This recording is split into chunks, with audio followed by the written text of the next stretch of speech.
But if we're going to prove something as huge as Rosalina being the daughter of the first lady of gaming, we need something more than hints. We need something more definitive. We need something scientific. Genes! Ronnie, come on, let's try it again.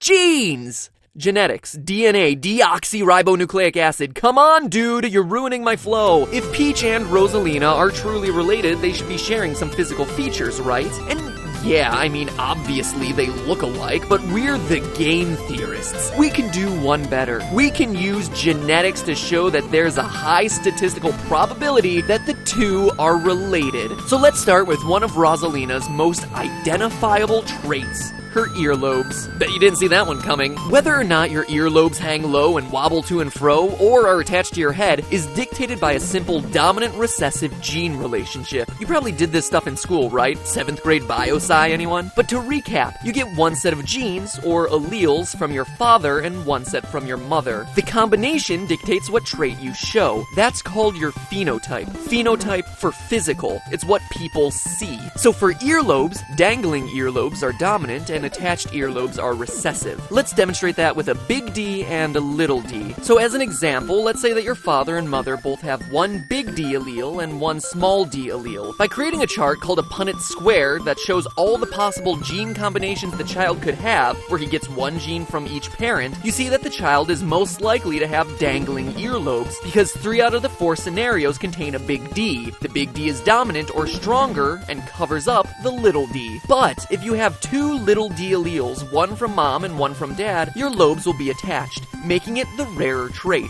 Which is funny because Rosalina, believe it or not, has attached earlobes. Check it out! And that means both her parents would need to possess the small D allele. But how could we possibly figure out the genetic code of fictional video game characters? I'm glad you asked that. Well, you start by looking at the phenotype. What do Peach's ears look like? Trick is, Peach's ears are normally covered by her ungodly large blue earrings, but Nintendo has been kind enough to show us Peach in her developmental stages. Baby Peach. Baby Peach doesn't have her ears pierced, and thus we can see that she too has attached earlobes. In other words, she possesses 2 small D alleles, greatly increasing the likelihood that her child would also have attached lobes. And that's not all. Look at Mario, who presumably would be the father. Attached earlobes again, which means that the child of Peach and Mario would have a 100% chance of also having attached earlobes. Rosalina. And that's not all. What about eye and hair color? Now these things work a little bit differently. Both are polygenic, or controlled by multiple genes. Let's focus on eye color. Eye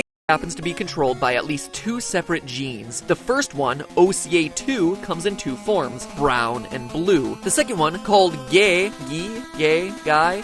also comes in 2 forms, but this time it's green and blue. Now the way this works is in a tiered system, with blue alleles being recessive, green being dominant over blue, and brown trumping them all. Here's a chart mapping out all the possible combinations, and as you can see, blue eyes are super rare because there are so many other genes that overpower those small B's. So for Rosalina to have those piercing blue eyes of hers, her parents would also need to, well, somebody call Staples, because that was easy. The fact that both Peach and Mario also have blue eyes means that their child would have a very high likelihood of also having bright blue eyes, just like you see in Rosalina. Hair color works in a lot the same way. It's also polygenic. Without getting too detailed, the fact that Peach has blonde hair greatly increases the likelihood her child would also have blonde hair. So to summarize, with genetics, we're talking about statistical odds. And in this case, were Peach and Mario to have a baby, there's a very high likelihood that it would have the same phenotypes that you see in Rosalina. The last huge piece of genetic evidence, though, comes from Rosalina's handedness. Watch all the gameplay footage of her, and you see that she's left-handed. Notice how she prefers to keep her wand in her left hand? In an interesting twist, promotional art for her shows her holding it in her right hand. But I would assume that this is actually the product of the world's right-handed bias. But that's a can of worms for an entirely different day. For now, let's focus on the genetics. Handedness is weird because it's not like the previous genetic examples. Researchers have no clear predictors that they've been able to figure out. What scientists do know is that consistently, 10% of the world's population is left-handed, and that left-handedness tends to run in families, with the mother's preference being an important factor. On average, the chances of 2 right-handed parents having a left-handed child child are around 10%. Having a right-handed mother and left-handed father keeps that percentage about the same.